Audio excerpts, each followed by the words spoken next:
So here we are, Fort William 2019 at the World Cup. This is time training. The weather was disastrous. It was monsooning, raining sideways.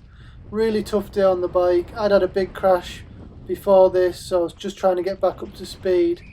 I usually love this top section, but on a day like this, when the smaller guys, it's really hard to carry your speed. You can just see how windy it is there. Look at the tape just blowing right into the track. And it gets worse further down. There's big puddles everywhere. Goggle preparation is massive in this situation. I'm using the Oakley air brake roll-offs, and my wife Sophia keeps on top of them at the bottom of every run. So this here, we're just going to come onto the first boardwalk.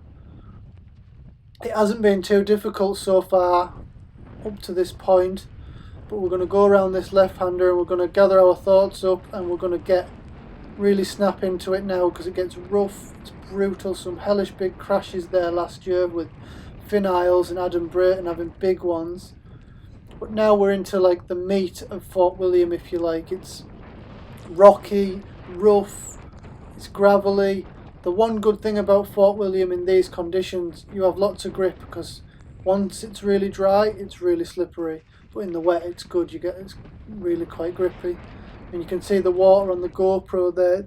It's absolutely pouring down, and the track's treacherous. You know, there's big holes everywhere. You've got to be aware of the track changing every run. You know, with people practicing on it, the holes get huge, and this next corner is very important. You've got to really carry your speed and get some really strong cranks in. And here's where you really notice the wind, if it's a headwind or a tailwind for that matter as well. It really carries you, or really makes you suffer along that little straight there.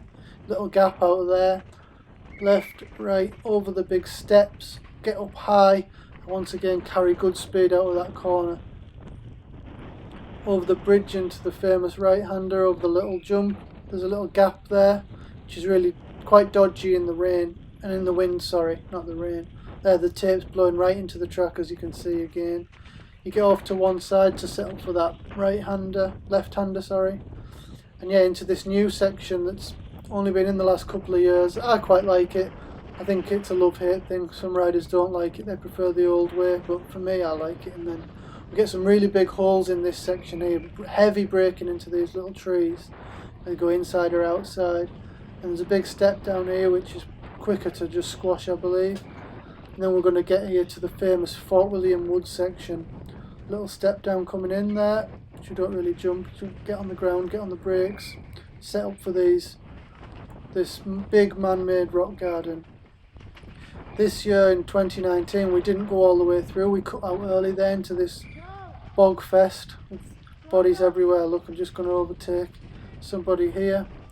And then we go back into the deadly woods, where what's difficult about this is the track's flowed all the way to this point, and then you get in here and it's just slow and nibbly and big wet mud holes into this like a loose shorter section with the big berms. And we've got the big wall ride coming up here, big silver line wall ride. And then this is another place where you just get yourself together, because you've got a big sprint coming up.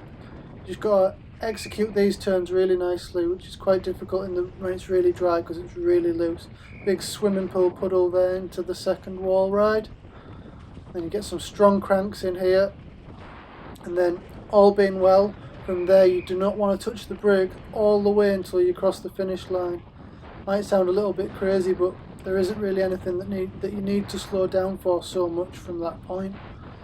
Got this bridge over there, into the motorway.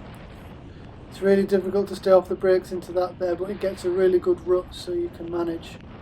And then depending on what you want to do here, it's either you tuck or you stand up and sprint. And then here you're sprinting all the way to this jump. You over jump that in the race by miles, and then it's another sprint into the Visit Scotland Arch. And there you're just tucking all the way. You can see the finish. You're almost home and dry. Into the berm gap there. You can see it up in front what the times are doing. And that's a run down Fort William in 2019 in time training.